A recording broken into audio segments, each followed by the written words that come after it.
तुम्हाला एकाही खासदाराला तेव्हा थांबवता नाही आलं आणि कोणाचं जाणं तुमच्यासाठी जास्त धक्कादायक होतं?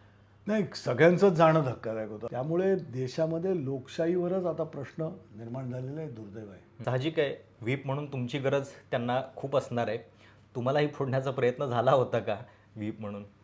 आज सत्ताधारी पक्षानं इथपर्यंत असं हे ठेवलेलं आहे की हम करे सो कायदा, आणि आपली व्हिपची नोटीस दिली. बरं. 18 जूनला आमची मीटिंग झाली पक्षाची. ओके. त्या ह्याला हे फिरकले नाहीत. आता तर कारणं अशी देत आहेत की की आम्हाला निधी मिळत नाही. आता हो. निधी मिळत नाही हे कारण देणं, पण आता मग बाकीच्यांनी एक तर निवडणुका लढवूच नाहीत, किंवा लढवायच्या असतील तर सत्ताधाऱ्यांच्या मागूनच जावं. क्षेत्रीय पक्षांना मानसिकदृष्ट्या तर आहेच आहे, पण आर्थिकदृष्ट्या सुद्धा आम्हाला खरं आहे. परवडणारं नाही आहे. खरं आहे. आणि तुम्ही त्यांना थांबवण्यासाठी प्रयत्न केले होते का? 18 तारखेसाठी ते येतील बैठकीला असं वाटलं होतं? अर्थात धक्का होता. याचं कारण उन्हातानामध्ये मेहनत करून शिवसैनिकांनी जी मेहनत घेतली, त्या मेहनतीला तरी त्यांनी जागायला पाहिजे होतं. त्या शिवसैनिकांना त्यांनी खोटं पाडलं पण रस्त्यावर. 4 वर्षामध्ये दुसरी फूट शिवसेनेमध्ये होतीये आणि ज्यावेळी पहिल्या केसचा निकाल आलेला नाहीये, त्यावेळी दुसऱ्यांदा कोर्टामध्ये ही सगळी लढाई कायदेशीर पद्धतीनं लढणं हे किती मानसिकदृष्ट्या चॅलेंजिंग असू शकतं याची तुम्ही कल्पना करू शकता. शिवसेनेला ही लढाई लढावी लागणार आहे. आणि दुसरीकडे आपण बघतोय की देशभरामध्ये ज्या पद्धतीचा पक्षफोडीचा पॅटर्न आलेला आहे, म्हणजे काल जेव्हा 6 बंडखोर खासदारांनी आपलं विलिनीकरण झालेलं आहे असं जाहीर केलं आणि शिवसेना एकनाथ शिंदे यांच्या व्यासपीठावरती ते गेले, तोपर्यंत एकही कागद त्यांनी जाहीर केलेला नाही आहे. कुठल्या तारखेला हे विलिनीकरण झालं हे पण अजून महाराष्ट्राला, देशाला माहिती नाही आहे. आणि हे सगळं इतक्या निर्ढावलेल्या पद्धतीनं कसं काय घडतंय? इतकं नॉर्मलायझेशन या सगळ्या गोष्टींचं कसं काय झालेलं आहे? हा प्रश्न खरं तर प्रत्येक सामान्य माणसाला पडायला पाहिजे. आणि म्हणूनच या सगळ्याबद्दलचे काही लीगल पॉईंट्स आणि या सगळ्याबद्दल आता पुढं शिवसेना नेमकी कशी लढणार आहे, ते लढण्याची हिंमत अजून शिवसेनेमध्ये आहे का? आणि ज्यावेळी आज सोबत असलेला माणूस उद्या आपल्यासोबत असणार की नाही याची खात्री नाही आहे, अशा वातावरणामध्ये शिवसेनेला ही लढाई लढावी लागते, तर किती त्यांच्यासाठी ते अवघड आहे. आज माझ्यासोबत आहेत शिवसेनेचे खासदार अनिल देसाई, जे गेल्या 4 वर्षांपासून या सगळ्या संदर्भातली कायदेशीर लढाई सातत्यानं लढतायत. सुप्रीम कोर्टातल्या प्रत्येक सुनावणीच्या वेळी ते हजर असायचेच आणि आता हे आव्हान जे आहे ते सुद्धा त्यांना पेलावं लागणार आहे. त्यांची अजून एक दुसरी ओळख म्हणजे आता यावेळी ते लोकसभेतले खासदार आहेत आणि सगळ्यात महत्त्वाचं म्हणजे पक्षाचे व्हीप आहेत, जो या संपूर्ण कायदेशीर प्रक्रियेमध्ये फार महत्त्वाचा असतो. साहेब, खरं तर बरेच लीगल पॉईंट्सवरती मला तुम्हाला विचारायचं आहे, पण त्याच्या आधी या सगळ्या प्रक्रियांमध्ये पक्षाचा व्हीप जो आहे तो फार महत्त्वाचा असतो. तृणमूल काँग्रेसमध्ये फूट झाली, आम आदमी पक्षाचे पंजाबमधले 7 खासदार फुटले. त्या फुटीमध्ये व्हीप जो आहे तो त्या फुटीत सामील आहे. साहजिक आहे, व्हीप म्हणून तुमची गरज त्यांना खूप असणार आहे. तुम्हालाही फोडण्याचा प्रयत्न झाला होता का व्हीप म्हणून?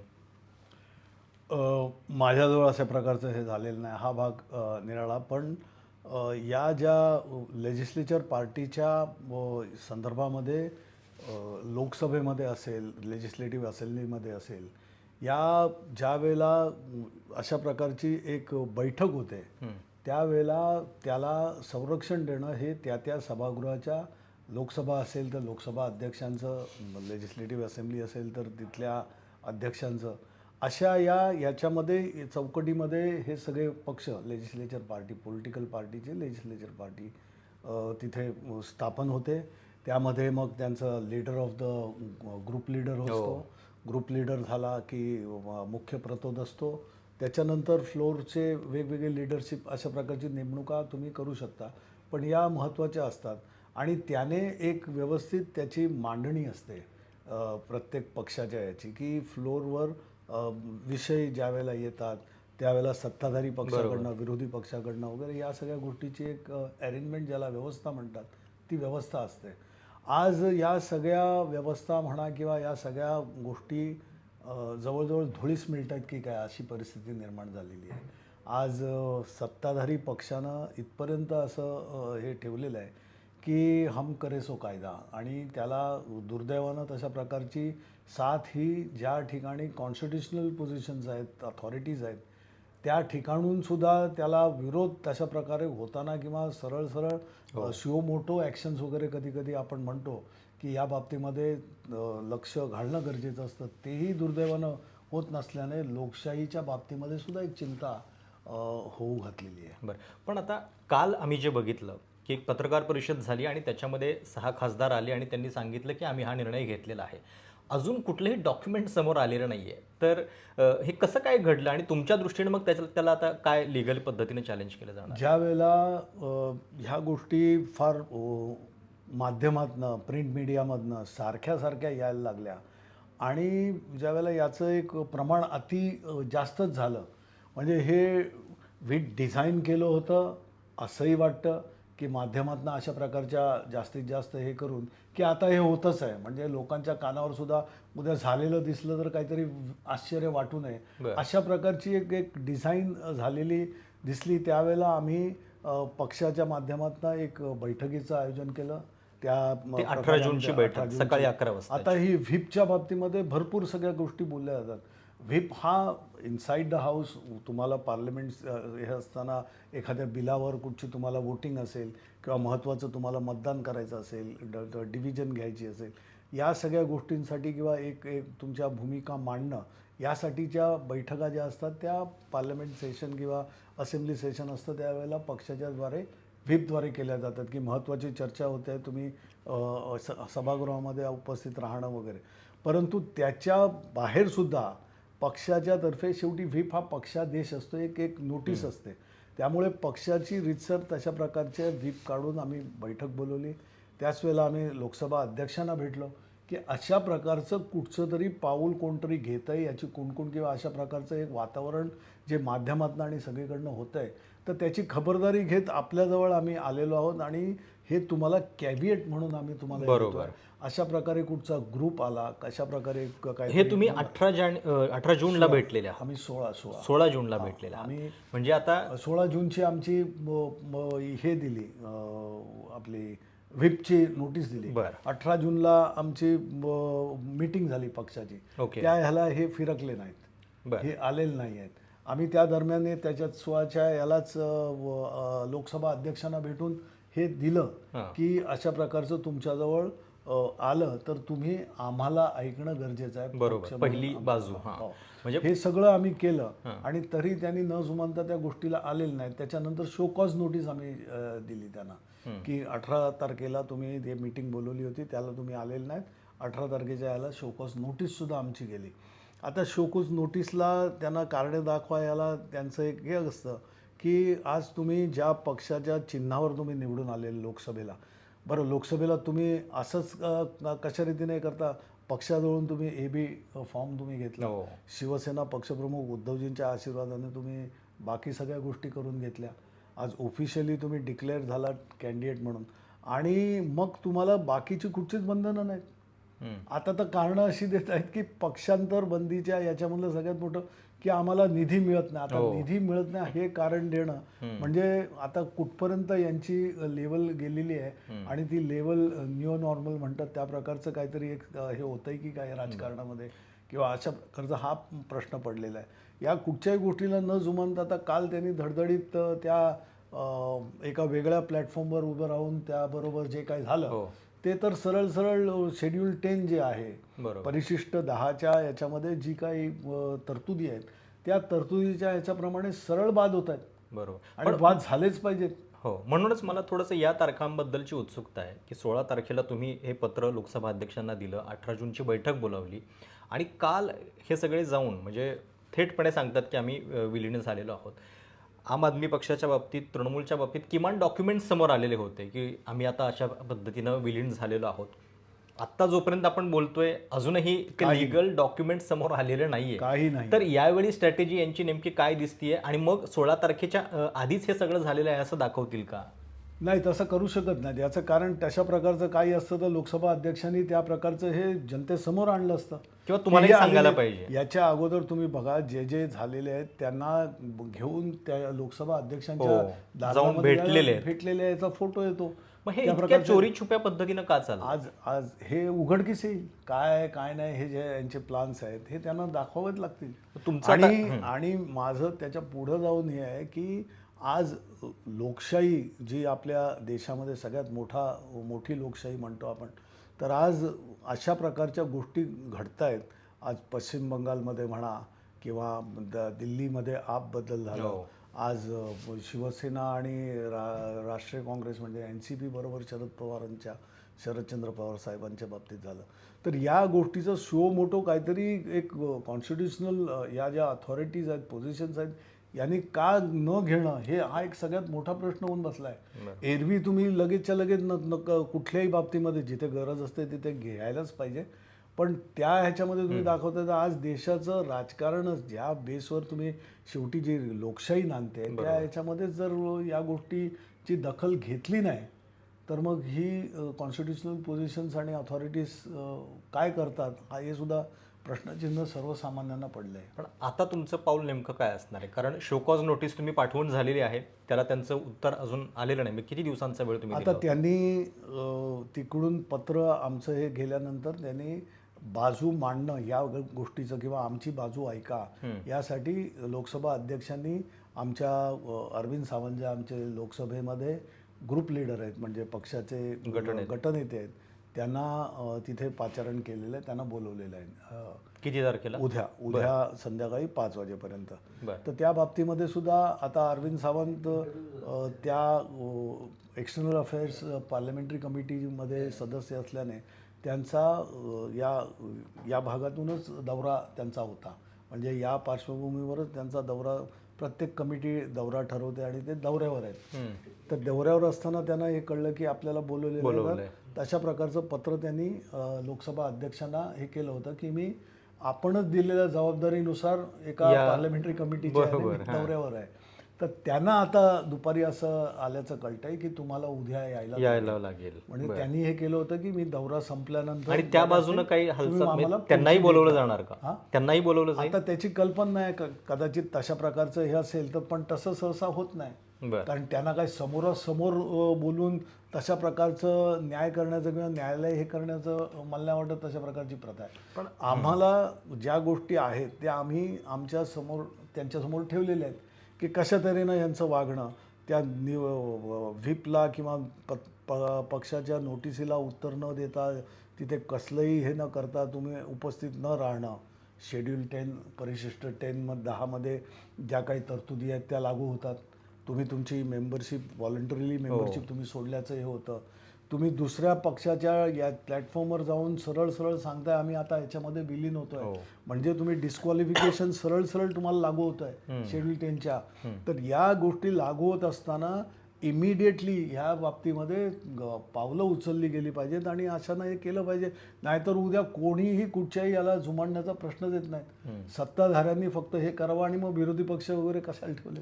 पण आता मग बाकीच्यांनी एक तर निवडणुका लढवूच नाहीत किंवा लढवायच्या असतील तर सत्ताधाऱ्यांच्या मागूनच जावं. नाही, म्हणजे मी इंट्रोडक्शनमध्ये पण जे म्हटलं की 4 वर्षापासून आपण त्या निकालाची प्रतीक्षा करतोय, तो काही निकाल अजून आलेला नाही आहे. तुम्हाला त्याच सगळ्या केसमध्ये अजून निकालाची प्रतीक्षा असताना आता ही नवी केस लढावी लागणार आहे. तर न्यायाची अपेक्षा नेमकी आता कोणाकडनं, म्हणजे की लोकसभा अध्यक्ष, आपण बघितलेलं होतं विधानसभा अध्यक्षांनी काय केलं, कसा वेळकाढूपणा केला, निवडणूक आयोग, सुप्रीम कोर्ट, कुठं नेमकी आता तुम्ही हे करणार आहात? आम्ही बघा आज ज्या प्रकारे गोष्टी घडत आहेत अजूनही आम्हाला सर्वोच्च न्यायालय म्हणा, भारत निवडणूक आयोग म्हणा, या इन्स्टिट्यूशन्सवर आम्हाला विश्वास आहे. परंतु आता सगळ्या झालेल्या घडामोडी गेल्या काही वर्षातल्या बघता तर तुम्ही मगाशी बोललात की मानसिकदृष्ट्या किती कठीण आहे. राजकीय पक्ष रिजनल जे आमचे रिजनल पार्टीज असतात, क्षेत्रीय पक्षांना मानसिकदृष्ट्या तर आहे पण आर्थिकदृष्ट्या सुद्धा आम्हाला परवडणारं नाही आहे. तर या गोष्टीचा विचार करता आम्ही याचना करतोय की 4 वर्ष आज होत आली, अजूनपर्यंत निर्णय लागलेला नाही आहे, अजूनपर्यंत तुम्ही निर्णय देत नाही आहात. सर्वोच्च न्यायालयामध्ये सरन्यायाधीशांनी अशा प्रकारचं हे केलं होतं, त्याला 4 डेट्स गेल्या की दुपारी 2 वाजता नक्की केलेला आहे वेळ, तारीख ठरली की मला फक्त 2 तास यांना 2 तास यांना हो. आणि मी निकाल जाहीर हो, करतो. आज त्याला सुद्धा बराच वर्ष अवधी होत गेला, आलं. मागच्या ऑगस्टमध्ये म्हणाले वर्ष झालं. आणि मग या सगळ्या गोष्टी होत असताना विचार पडतो की काय आपण करतोय नेमकं. आणि खरोखर हे लोकशाहीला लोकशाही धार्जिणं वातावरण आहे का? लोकशाही खरोखर या देशामध्ये नांदते का? हा सुद्धा विचार पडतो. आणि अजूनही आम्हाला न्यायालय आणि भारत निवडणूक आयोगावर विश्वास आहे की त्यांनी यामध्ये दखल घेऊन अशा प्रकारचं जे चूक होते, चुकीचं होते ते थांबवावं, लोकशाही सुदृढ करावी. पण म्हणजे आता हे सगळं घडत असतानाच पुढच्या गोष्टींबद्दल पण अजून सांगितलं जातं की म्हणजे आमदार फुटतील, BMCमध्ये नगरसेवक फुटतील. तर हे अजून कुठपर्यंत चालणार आहे आणि तुम्ही त्याच्याबद्दल नेमकं काय पक्ष म्हणून सावधानता बाळगताय? आमदार खरोखर फुटणार आहेत? आता बघा, हे होतं, इथे होतंय, सभागृहामध्ये सांगितलं जात आहे. याच्या पुढचे धोके काय आहेत? आज विधिमंडळाचं अधिवेशन सुरू आहे, त्या ह्याच्यामध्ये बोललं जात आहे. म्हणजे ही किती शर्मेची गोष्ट आहे की आता तुम्ही आमदार, तुम्ही नगरसेवक अशा प्रकारचं हे करून हे वातावरण असं बनवून कुठं जाणार आणि काय करणार? आणि बाबा आज इथे होत आहे, हे सगळीकडेच होत राहताना दिसेल. मग याचा अर्थ किंवा ह्याचा बोध काय घ्यायचा? सत्ताधाऱ्यांनी त्यांची जबाबदारी काय, लोक आपल्याला का निवडून देतात, पक्षाची फिलॉसॉफी, पक्षाची आयडिओलॉजी, त्या याने लोकांजवळ तुम्ही मतं मागता, लोक विशिष्ट जनाधार देतात, त्या जनाधाराची किंमत नाही. म्हणजे तुम्ही तुमच्याजवळ जे काय आहे त्या धनाच्या पेट्या खोलून तुम्ही वाटेल तसं हे करत असाल किंवा धाकधपटशा म्हणा किंवा इतर कुठच्याही मार्गाने जर निवडून आलेल्या इतर पक्षातल्या लोकांना अशा रीतीने जर हे करत असाल तर मग हे बाकीचं हे करण्याची गरज नाही आहे. एकतर लोक बोलू शकत नाहीत कारण सर्वसामान्यांना आवाज नाही आहे. आणि सर्वसामान्य जसं आता तरुणांनी जे काही केलेलं आहे त्याच्यावर कुठे काय ॲक्शन होत आहे? कुठे सरकार ढिम्म आहे? त्यामुळे देशामध्ये लोकशाहीवरच आता प्रश्न निर्माण झालेला आहे. दुर्दैव आहे. पण म्हणजे यावेळी एक दिसलं की तुम्ही हालचाल जी आहे ती तातडीने केली. म्हणजे ज्यावेळी अशा काही बातम्या यायला लागल्या गेल्या वेळेलाही केली होती. हालचाल ही त्वरित असते, हालचाल ही तातडीनं असते. रिस्पॉन्स येत नाही. रिस्पॉन्स समोरून न्याय झाला पाहिजे.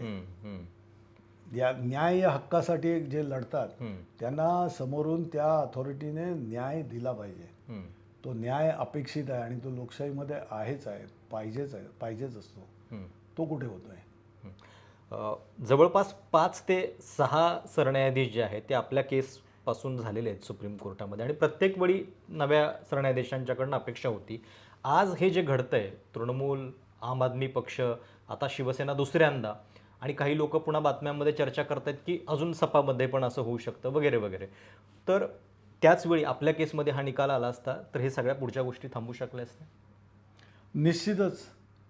कारण तुम्ही नाहीतर मग या कॉन्स्टिट्यूशनमध्ये संविधान जे देशाचं आपण मिळवतो किंवा डॉक्टर बाबासाहेब आंबेडकर ज्यांनी हे संविधान आपल्या देशाला दिलं त्यावेळच्या त्या कॉन्स्टिट्यूंट असेंब्लीमध्ये सगळ्या उहापोह होऊन आपले 4 फादर्स आपण जे म्हणतो ज्यांनी कॉन्स्टिट्यूशन आपल्या देशाला भरभक्कम दिली की, आणि त्यामध्ये त्यांनी हेही केले, बऱ्याचशा गोष्टी आहेत, हे काय इथं बोलण्याची आता ही वेळ नाही आहे. पण थोडक्यामध्ये जर त्याचं पालन होत नसेल तर मग त्या गोष्टीचा उपयोग काय? आज हे राजकीय पक्षाच्या पलीकडे जाऊन लोक हे करत आहेत. दुसरीकडे अशी गोष्ट आहे की या ज्या सगळ्या बाकीच्या गोष्टींवर कुठेतरी लक्ष विचलित करून याच गोष्टींना फक्त हवा देत चला आणि ह्याच गोष्टी चालवत चला. म्हणजे लोक विसरतात की आपल्या घरामध्ये महागाईने आपलं जीणं हैराण करून टाकलेलं आहे. घरामध्ये नोकऱ्या नाही आहेत, कुठला धंदा होत नाही आहे. तुम्ही महिनाभरापूर्वी आपल्याला इंधन बचतीबद्दल सांगितलं जात होतं आणि आमदारांसाठी स्पेशल विमानं पाठवली जातात. आज बाकी सगळ्या गोष्टी आपण बघितलेल्या आहेत. कोण कुठे कशा मोटरसायकलवर इंधन बचतसाठी सुरुवातीचा प्रयत्न असतो आणि नंतर बाकीच्या सगळ्या गोष्टी तशाच होत राहतात. त्यामुळे हे प्रश्न राहिले बाजूला. ह्याच्यामधनंच सगळं राजकारणाच्या माध्यमातूनच लोकांना फिरवत राहायचं, घर करत राहायचं. आजची वृत्तपत्र बघा, आजचे इलेक्ट्रॉनिक चॅनल्स बघा की आज कुठे कन्स्ट्रक्टिव्ह याच्यावर हे जाण्यापेक्षा नुसत्या या राजकारणाच्याच अशा गोष्टींनी हे सगळं भरलं जातं आणि त्याच्यामध्येच एक वेगळं चित्र दाखवण्याचा प्रयत्न होत असतो. आता या लिगल बॅटलमध्ये आता म्हणजे लोकांना पण ह्या बऱ्याच गोष्टी आता ऐकून माहिती झाल्यात सतत सुनावणीमुळं. गटनेता आणि व्हीप हे फार महत्त्वाचे असतात. लोकसभेतल्या या फुटी दरम्यान सुदैवानं शिवसेना उद्धव बाळासाहेब ठाकरे पक्षाच्या वतीनं गटनेता आणि व्हीप हे दोघेही या बाजूला आहेत. तर ही गोष्ट जी आहे ती समोरच्यांसाठी जास्त कायदेशीरदृष्ट्या अडचणीची ठरेल का? ठरणार तशा रीतीने ह्या गोष्टी तर जमेच्या आहेतच, त्याच्याबद्दल वाद नाही. परंतु आज जे केलं जात आहे 2/3 वगैरे आकडा हा हो. त्या संविधानामध्ये परिशिष्ट 10च्या म्हणजे शेड्यूल 10च्या याच्यामधल्या प्रोव्हिजनचं त्याचं उल्लंघन करतोय.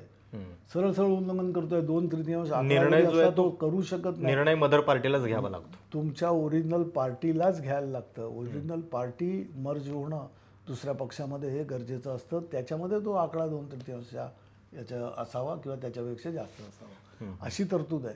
आज 2/3 घेऊन तुम्ही सांगणार आणि त्याचं समर्थन करायला जाणार चुकीचा मार्ग आहे, अत्यंत चुकीचा मार्ग आहे आणि ते तशा रीतीने करूच शकत नाही. आणि बाकीची कारणे तर एकदम हास्यास्पद आहेत. पण म्हणजे आता यातले काही लोक असे आहेत की जे 2022ला गेले नाहीत, तुमच्यासोबत उभे राहिलेले होते. आता 4 वर्षांनी ते पुन्हा जात आहेत. म्हणजे का त्यांनी निर्णय घेतला त्याची ती वेगवेगळी कारणं सांगतायत. पण तुमच्या दृष्टीने सुद्धा हा धक्का होता का? आणि तुम्ही त्यांना थांबवण्यासाठी प्रयत्न केले होते का? 18 तारखेसाठी ते येतील बैठकीला असं वाटलं होतं? अर्थात धक्का होता. याचं कारण तशा प्रकारे संशय घेणं, विचार करणं किंवा तशा प्रकारे कोणाला तरी चौकटीत आणणं हे तर या आमच्या शिवसेना उद्धव बाळासाहेब ठाकरे पक्षाच्या किंवा अगोदरसुद्धा शिवसेना प्रमुख बाळासाहेब ठाकरे यांनी सामान्यांना असामान्य केलं. हो. आज या गोष्टी बघता, कारण तुम्ही याचा जर इतिहास आजही पाहिला तरी सर्वसामान्य घरातली लोक असतात, कुठचंही पॉलिटिकल बॅकग्राऊंड नसतं, तरी त्यांना व्यवस्थितरित्या या स्ट्रीममध्ये आणणं, त्यांना चांगल्या रीतीने स्थैर्य देणं हे पक्षाने केलं. आणि हे करत असताना कुठेही उद्धवजींनी डाऊट किंवा कोणावर संशय घेणं हा प्रकारच नव्हता. रेग्युलर मीटिंग्स व्हायच्या, मीटिंगमध्ये चांगल्या रीतीने हेल्दी वातावरण असायचं. निधी मिळत नाही म्हटल्यानंतर आजच निधींचा मला वाटतं साहिल जोशी का कोणीतरी दाखवत होते की तुम्हाला 14.5 कोटी तुम्हाला निधी मंजूर झाला, त्याच्यामध्ये तुमच्या याच्यामधनं कामं झाली 3-3.25 कोटीची, तर तुम्ही 25 कोटी सुद्धा निधी खर्च केलेला नाही वगैरे. या गोष्टी सरळ सरळ दाखवत आहेत की बोलणं एक आहे, विसंगती सरळ दिसते. मग तुम्ही कुठच्या याला पक्षाला का दोष देता किंवा तिथे नाहीतर विरोधी पक्ष याच्यापूर्वी 50 वर्षापूर्वी सुद्धा विरोधी पक्ष असं जन्म घेतलाच नसता विरोधी पक्षाने. कारण विरोधी पक्षामध्ये येऊन तुम्हाला कामच होत नाहीत किंवा विकास निधी मिळत नाही आणि विकास करता येत नाही हे जर असतं तर स्वातंत्र्यानंतर विरोधी पक्षच नसता. बरोबर. पण 2/3 जेव्हा ते म्हणतायत आणि 2/3 आधारावरती हे सगळं केलं गेलेलं आहे, आकडा सुद्धा खूप काठावरचा होता, म्हणजे 6. तुम्हाला एकाही खासदाराला तेव्हा थांबवता नाही आलं आणि कोणाचं जाणं तुमच्यासाठी जास्त धक्कादायक होतं? नाही, सगळ्यांचंच जाणं धक्कादायक होतं. असं नाही की कोणाचं हे ते वगैरे, कारण सगळेच एका आपल्या तिकिटावर म्हणा एक बांधिलकी होती, एक प्रेम होतं, एक जाणीव होती प्रत्येकाला. आणि त्या याच्यामध्ये मेहनत करून आणि शेवटी उद्धवजींनी एवढी अपार मेहनत घेऊन त्यांना निवडून आणलं. प्रत्येक ह्याला कोण हे मागे होते, यांचा चेहरा होता, ह्याचं हे होतं वगैरे. यावेळेला तर अक्षरशः उद्धवजी आदित्य साहेब या आणि सगळे शिवसेनेचे नेते रस्त्यावर उतरून मेहनत करणारे कार्यकर्ते शिवसैनिक होते, ज्यांनी बिचाऱ्यांनी स्वतःच्या पोटाला चिमटा काढला पण इथे आपला प्रतिनिधी म्हणून लोकसभेमध्ये गेला पाहिजे यासाठी उन्हातानामध्ये मेहनत करून शिवसैनिकांनी जी मेहनत घेतली त्या मेहनतीला तरी त्यांनी जागायला पाहिजे होतं. त्या शिवसैनिकांना त्यांनी खोटं पाडलं रस्त्यावर. जाताना काहीतरी कळवून गेले असतील, काही सांगितलं? काय बोलायला सगळ्या गोष्टी कुठच्याच हे नव्हत्या, नाहीच आहोत बरोबर हे ते वगैरे अशा प्रकारचे सगळं होतं. आणि शेवटी विश्वास एक ठेवायलाच लागतो, विश्वास असतोच आणि नेतृत्वाने तो विश्वास ठेवला. कोणाला तरी जबरदस्ती पकडून बांधून वगैरे जोर जबरदस्ती करून या गोष्टी केलेल्याच नाहीत, होऊ शकत नाहीत. पण हे अशा प्रकारचं होतं आहे. बरं, हे करणारच हे चुकीनं ही माणसं करतायत, याला तुम्ही व्यवस्था दिलेली आहे, चौकट आहे, तुम्हाला कायदे आहे. बरोबर. आणि ते त्याचं पालन व्यवस्थित व्हावं याच्यासाठीची जी काय व्यवस्था आहे त्या इन्स्टिट्यूशन्स कुठे आहेत, त्याच्यामधले महत्त्वाची लोक काय करत आहेत, ते का नाही ह्याच्यामध्ये हस्तक्षेप आता करत आहेत. बरोबर. की हे होऊ नये, कारण हे जर झालं तर उद्या आणि रसातळाला आपली व्यवस्थाच जाते. पण शेवटचा प्रश्न म्हणजे या सगळ्यामध्ये सातत्यानं ज्या गोष्टी होत आहेत त्यामुळे पक्षांतर बंदी कायद्याच आता थोडा बदलण्याची वेळ आलेली आहे का? कारण त्याच्यातल्या लूपहोल्स काय आहेत याचा बरोबर शोध जो आहे तो त्यातल्या म्हणजे हे सगळी कारस्थानं करणाऱ्यांनी केलेला आहे. लूपहोल्स बघा, जी कारणं आहेत त्याला लूपहोल्स तशा प्रकारचे लागू होत नाहीत कुठेही. म्हणजे एवढे असे लूपहोल्स नाहीत की तुम्ही इथे सहज त्या बरोबर. त्याच्यामधनं पळवाटा काढून हे करताय, अशातला भाग नाही आहे. सरळ सरळ व्हायलेशन आहे. आणि त्या ह्याला जर तुम्ही केलेलं नाही आहे तर मग ते संविधानामध्ये ते कशासाठी ते शेड्यूल 10 परिशिष्ट 10 वगैरे का, आणि मग कशाला त्या ह्याची एक मस्करी थट्टा होते की काय, असा सुद्धा प्रश्न डोक्यात निर्माण होतो.